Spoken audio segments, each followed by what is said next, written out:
Nang pinakita ko to last year, sabi ko, this is waterproof as claimed by the seller because this is for outdoor use. Pero nasira ito kasi napasukan ng tubig. Ang ginawa ko na lang is to upcycle this one using regular LEDs. Una sa lahat, mag-subscribe muna kayo sa aking channel para suportahan ito. You may also join this channel as a member to avail of exclusive perks like priority in comments reply and early access or exclusive access to some videos for members only. You can also help fund some projects here by sharing Super Tank. Wow! Ito na yung solar pendant light ko. In just 9 months, nasira na siya. Kasi ang nangyari, pinasukan siya ng tubig. So kahapon ng hapon na-discover ko habang nasa labas ako. Nakita ko na may tubig dito. So ang tubig pala, hindi dumaan dito kasi hindi siya makapasok dito. Dito siya dumaan. Meron siya ditong kinakalawang na siya sa ilalim.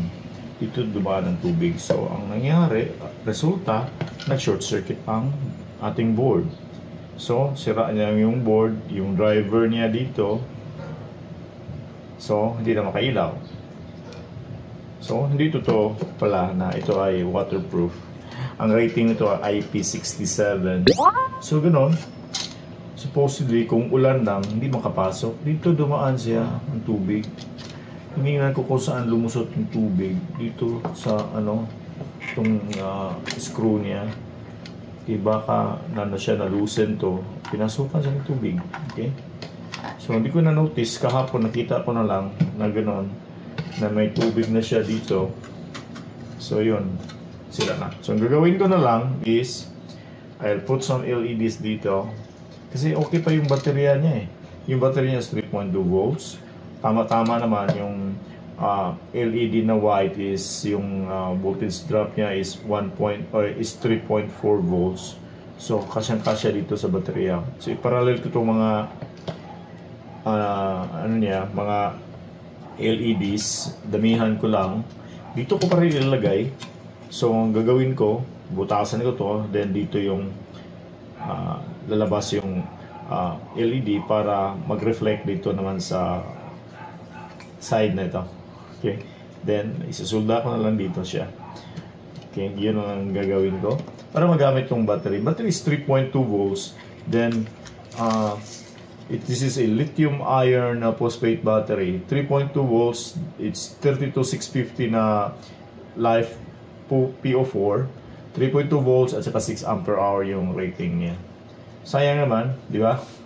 Then, madikit na dikit. Oh, mahirap. Meron na tong BMS. Nakita ko, may BMS na maliit siya sa loob. So, okay. So, gagawin natin. I-improvise na lang natin. I-upcycle. Huwag itapon. Kasi sayang naman yung pera pang binili ko nito. Diba? Ito na ang finished product. Naka-expose ang regular LED sa backplate ng board. 24 white LEDs yan lahat. Ang ilagay ko, connected in parallel. Nilagyan ko dito ng double pole switch para ma-on ang lamp paggabi. At pwede rin i-off pag umaga naman. While turning off, nakakonect naman ang baterya sa loob nito dito sa cable niya para mag-charge using its solar panel. Sa ngayon, naka-charge ito sa aking converter dito sa aking ATX power supply unit at 8 volts. Makita dyan, 8 volts. Ang open circuit voltage ng panel ay nasa over 7 volts. So, okay yung 8 volt supply. At meron namang BMS ang baterya nito. Nasa 3.2 ampere hours na ang charging niya. Pag umabot ito ng 6 ampere hour, ibig sabihin ay puno na ang baterya at saka ko pa ito ibalik doon sa labas. For the past few days, maganda naman ang performance itong aking upcycled solar lamp. The only thing that is not good is palagi kung nag-o-on nito tuwing gabi at nag-o-off naman tuwing umaga. Supposedly, automatic on and off ito.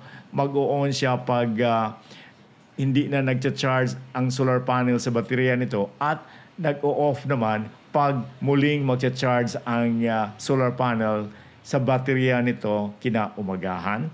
But again, nasira ito ng tubig, ang sikit sa loob nito. Pero may naisip ako na paraan. Gagamit ako ng tulad nito. Isang power relay that can automatically on and off this lamp. Abangan. Daghang salamat, bye.